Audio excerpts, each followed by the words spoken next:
Morning, my name's Steve Nee, and along with Martin Betteridge, we are your Conservative candidates for the upcoming local elections on May the 4th, Star Wars Day, don't forget, for Amber Valley Borough Council, and we are standing in Duffield and Quarndon ward. Now, if you've got this far, it's probably because you've had the leaflet through the door, you have not binned it, so thank you very much for that.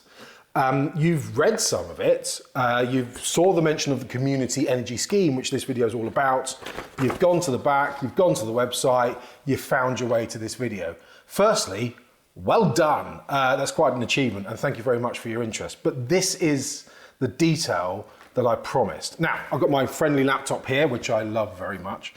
And yesterday evening, when I was thinking about putting this video together, an interesting fact came up on my Facebook page. Now, it's on one of my Tesla groups, and it said, every 24 hours, enough sunlight touches the Earth to provide energy for the entire planet for 24 years. Let that sink in. Every 24 hours, enough energy for 24 years. Now, clearly, it was on a Facebook post, so it must be true. But just in case it wasn't, I thought I'd fact check it. And I ended up at the energy.gov website, which is a pretty serious website backed by pretty serious people and companies. And they had a little fun fact about solar. And it said, solar energy is the most abundant energy resource on Earth. 173,000 terawatts of solar energy strikes the Earth continuously. That's more than 10,000 times the world's total energy use. That is astonishing. From a green point of view, if we could access this, then we'd be laughing. But from a business point of view and a commercial point of view, if we could access this, we'd be laughing. And interestingly, Tesla has just released, at the time of making this video, what's this, April 2023, just released their Master Plan Part 3 white paper about how they want to transition the world to sustainable energy. And this is a key part of this. So, what am I going to do in this video? It might be a biggie, I'm really sorry, but I'm going to do a brief intro on what the concept is. I'm then going to talk about the Tesla aspect, which is really interesting, but you might want to gloss over this. And then I'm going to talk about how the council can help with this and how my position on the Borough Council can help with this, and then summary and sign off. I don't know how long this is going to run. I'm really sorry, but I think detail and facts are important.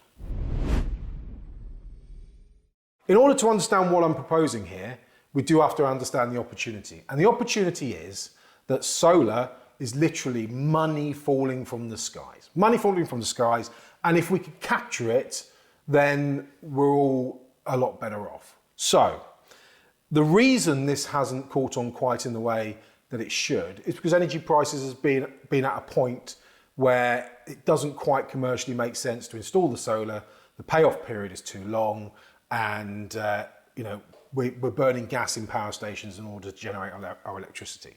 However, the recent cost of living crisis has turned that on its head. And actually, we should be transitioning to green energy sources anyway. Even if the prices go down in the future, the sun isn't going to get any less free. So it will still continue to be of benefit. And of course, we save all that carbon rather than burning gas, and it gives us energy security. Now, what's different about this energy source is that we can all do it on our own. And you can already do this. I'm putting solar in here at my house and battery storage. That's another important aspect. I'm paying to do this. I will pay it off in about 7 years, and then we'll be into profit, lots of profit, approximately £4,000 a year. But not everyone has access to that kind of capital to do this. Not everyone has access to the understanding. So we'll talk about where we can help with that. Come with me, let's have a walk around my kitchen. This thing here is quite a culprit. Probably on full pelt takes about 2 to 3 kilowatts. So does the dishwasher. Lovely, lovely, lovely. That uses quite a bit of electricity when you put that on. Ovens, they use quite a bit of electricity. Utility room, that thing there uses a fair amount of electricity. That thing there uses a fair amount of electricity. They are, along with your electric shower if you've got one, the biggest culprits of draining electricity over the course of your day. What are the units we're actually talking about? Well, it's kilowatt hours. This is a measure of how much fuel you're using. It's kilowatts, so that's how much electricity you're drawing at any one time, how much power you're drawing at any one time, and then per hour is actually the length of time you're drawing it for. So if we talk about kilowatt hours, you'll see this on your energy bill. You talk about price per kilowatt hour and how much energy we're actually using as an amount of fuel. If your price per kilowatt hour is cheap, which you can get on tariffs, which means it's cheap at night. And the reason for that is that we have to get rid of our electrons at night because power stations keep on whirring. They don't turn them all off at night, especially nuclear carries on going. It has to carry on going, so we need somewhere to put the electricity. So the energy companies sell it cheap.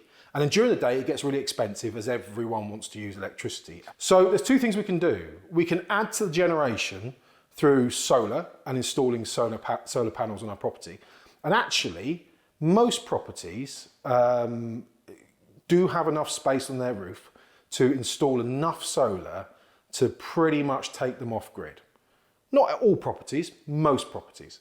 And if you can do that, that's great. You're generating electricity, you pay off the solar, and then everything after that is free.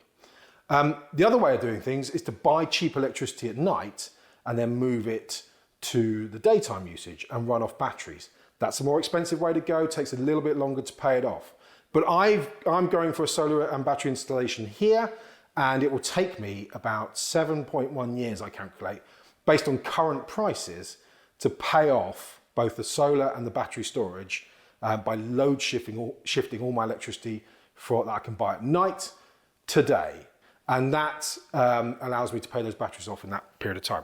Batteries are also important because they allow you to make the most use of solar. So if solar's happening and you're not using that electricity, it goes nowhere. But if you've got batteries, you can charge the batteries up and then use it later. So what's important? You need to be able to measure your usage, and it actually opens up all the opportunities to do a lot of the clever things with buying and selling energy. So first things first, get a smart meter installed. You can register your smart meter with apps and you can see your instantaneous usage. So you can actually see, and I've got one based on my electric car charger, you can see how much power your house is drawing at any one time. So looking at this, I'm drawing an amount of power from the grid, and actually the solar is going to be a 5 kilowatt array. So as long as I'm not drawing over 5 kilowatts around the house, then the solar will meet all of my needs at a given time. In Duffield and Quarndon, Duffield in particular, we've got a problem with the World Heritage Site, and I know some people can't put solar panels in their house. But part of this scheme is about us coming together to actually act as a community. So we can actually get some benefit from putting some solar around the village, but not in a obtrusive way. There are a couple of areas around the village we could put a little bit of solar that could offset those people who can't put solar on their houses because of the World Heritage Zone. Actually, we don't need to cover the green belt in loads of solar panels. We don't need to do that. So that's all great. If we can put solar and battery storage on all our houses, then we're in a position to generate electricity, save electricity, and get ourselves into profit over a period of time. However, there's a little bit more to this, which everyone is missing at the moment. Everyone around the world has missed, and it's Tesla. People think that Tesla is a car company. It's not. It's a sustainable energy company. Just up to now, they've put it in cars to actually sell some cars, generate some revenue, make some profit to take them on to the next stage. Start of March this year, they had a Tesla Investor Day. All of the investors were dismayed that they didn't announce the new cheap car. Instead, they discussed their master plan part 3, which is how they want to turn the whole world onto sustainable energy, and they want to get rid of fossil fuels altogether. Elon Musk brought out various members of his board of directors and heads of teams, and they all talked about their respective areas. So we had a lot of stuff on cars. Of course we did. And there's a highlights video, which brings together what was discussed in a 20, 30-minute video, which is quite interesting. But they've left out the bit that I watched live, which I think is the most important bit. So just watch this, and we'll talk about it afterwards. Maybe some of you know about this sort of retail plan we have here in Texas, and I just wanted to talk a little bit about how that all fits together. So Tesla Electric really unlocks the full value of distributed energy and storage products. So it enables our customers to become their own utility. The data on the page is from our South Australia virtual power plant, another Tesla Electric setup that we have. Over 2022, it's 5,000 customers that we have the data for. You can get a sense for what's happening. So just if they were being provided default utility service and you looked at the cost of serving them that electricity, on average, $140 a month. If they all had solar and Powerwall, but the solar and Powerwall wasn't interacting with the grid, wasn't participating in the energy market, the cost of serving that customer would go from $140 a month to $70 a month. If Tesla Electric is operating those assets in an intelligent way to benefit the grid, Tesla Electric being basically a software that we developed out of AutoBidder for the purposes of these distributed energy resources, we can actually pay the customers to bring their energy services to the grid. That's what happened in Australia last year. And Australia is a little bit of a special case. They represent the future, South Australia in particular. Solar and wind supplied 70% of South Australia's energy in 2022.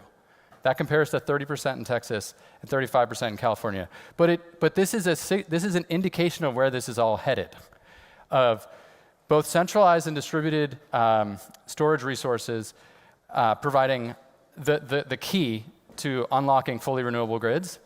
And Tesla Electric is the retail plan that we're using to bring that to bear for our customers that have our products. Everyone has missed that. What that's saying is that Tesla will turn your house from an energy consumer into an energy supplier. That's amazing. And at the moment, they're only talking about Powerwall and solar, which Powerwall's their product for battery storage. There's more to this. I personally have got 2 Teslas because we've got an EV scheme at work, and we do salary sacrifice that allows the employees of the company to get Teslas and other EVs, but Tesla's the important one. You may or may not know that in Britain we are one of the leaders in sustainable energy, and we have the largest offshore wind being built in the sea off Dogger Bank, of Lincolnshire.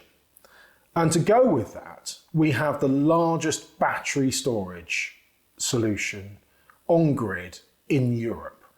And this is Tesla. This is supplied by Tesla, but it's a private company running it. And that battery storage is 196 megawatt hours. Now, we talked earlier about kilowatt hours and how your toaster will probably use 2 or 3 at full pelt.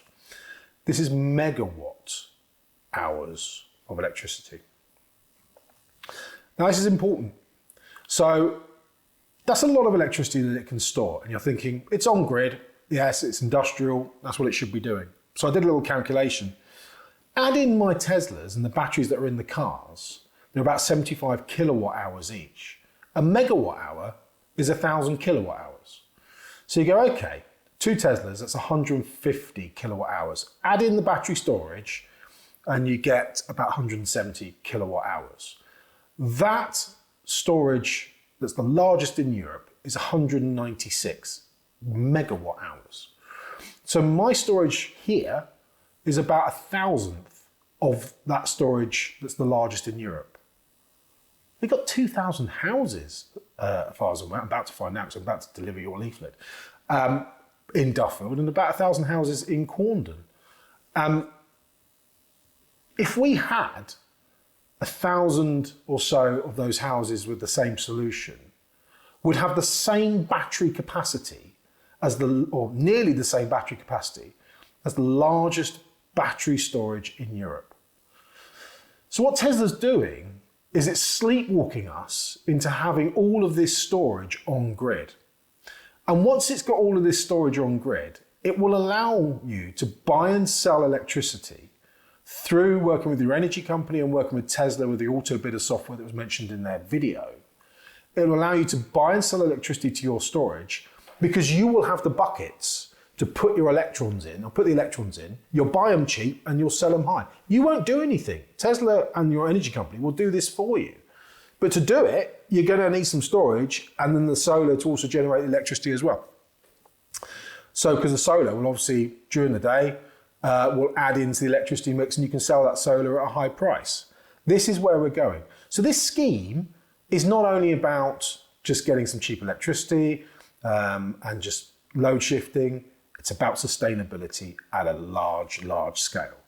So those people who get on board with it potentially have the opportunity to get part of this down the road. If I'm on the Borough Council, I will use that position to talk to Tesla. So this leads me on to what's the Borough Council got to do with this? Working as a Borough Council, we can provide the knowledge and expertise, and we can signpost all of the bits you need to make this happen. And we can also coordinate the community to work together to activate certain other aspects of it, like the community solar to go into the scheme. Why not do this privately? Well, because we all have a slight distrust of private companies making a profit. That's not what this is about. I'm not interested in that. I'm interested in us doing the right thing. And actually, we've got world-leading people in Duffield and Quarndon in terms of the talent that we've got. Let's be a world-leading village, a pair of villages in this mix. And the Borough Council can pull that together. And my expertise and Martin's expertise on the Borough Council can pull that together. So that's what it's about. We can look to try and get some lenders involved. I originally come from a background of banking. I understand what lenders want. Barclays and HSBC have both pledged £1.5 trillion for green energy projects. HSBC says they're no longer funding fossil fuels, so they're looking for places to put that money. So if we can put together a lending scheme with lenders, and lenders love schemes, they love things that they can risk assess and look at and work out how much money they're going to make out of. But if we can put together a scheme as a Borough Council to help householders access funding to do this and get over that barrier of not having the capital, then the payback of that becomes cost neutral as you save on the energy bills. And then once that's paid off in 7 to 8 years, then it becomes pure profit. And also, we need to work with the lenders to see if we can tie this more to the house rather than the householder. So it becomes the norm that as if you sell and buy houses, that the loan for that installation transfers with the house to the new householder, because obviously you can't take it with you very easily. So it wants to stay with the house. And I think working as a Borough Council, we can signpost that and do something on that as well. So being part of the Borough Council allows us to pull all these threads together and make something happen in a way that I think private industry can't. And the best thing is that any profit from the scheme that we put together as a community can go straight back into the community, and we can be very transparent about all the numbers around that. And we can also agree what we want as a community. If we want that solar in a certain place to help feed the scheme, whether we want it or not, that can all be done at a community level. So that's where the Borough Council comes in. So what have we done? I've introduced the concept of this solar energy scheme. We've talked about what it is that we could possibly do. We've looked at the Tesla angle, which is a lot bigger than just a bit of solar power. And we've discussed how the Borough Council can help get involved and pull the threads of this together. So that's my pitch. I don't have all of the details yet because I'm not on the Borough Council. I cannot start to pull together a scheme unless you consider voting me onto the Borough Council. But if you do, and vote for Martin, my running mate, as well, if you vote us onto the Borough Council, we will work to see if we can pull this together and put something together that is really, really special for Duffield and Quarndon and can then spread to the rest of Amber Valley. And the great thing about sustainable energy is it helps the most disadvantaged in our society the most, because energy is a high proportion of their income. So if we can crack this, it could be really, really special. There we are. That's a bit of detail of the big idea. Let me know what you think. Do talk to me. I'm happy to talk to anyone about this. I'm quite passionate about it, as you can see. So get in touch. But if you want any more details, but consider voting for us. If we get in, we'll start to make this happen for you. Thanks for your time. Talk to you soon.